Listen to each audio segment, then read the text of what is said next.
काहे बिसरा देल वनमा में जाई के, काहे बिसरा देल वनमा में जाई के, काहे बिसरा देल तारिका के तारल प्रभु जी बक्सर में जाई के, तारिका के तारल प्रभु जी बक्सर में जाई के, अहिल्या के तार देल चरण छुबाई के, काहे बिसरा देल वनमा में जाई के, काहे बिसरा देल सिया जी के ब्याहल प्रभु जी मिथिला में जाई के, सिया जी के ब्याहल प्रभु जी मिथिला में जाई के,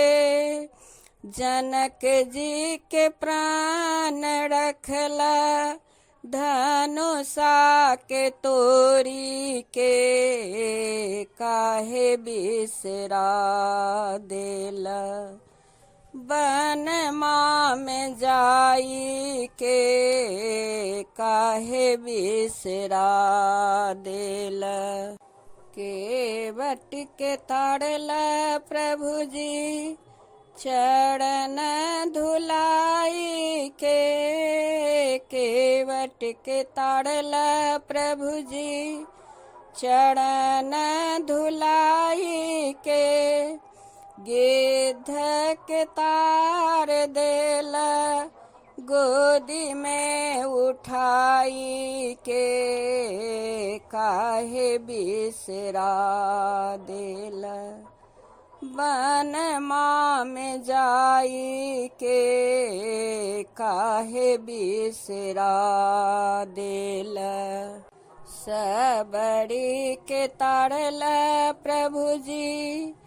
झूठे बेड़ खाई के, सबरी के ताड़ल प्रभु जी झूठे बेड़ खाई के,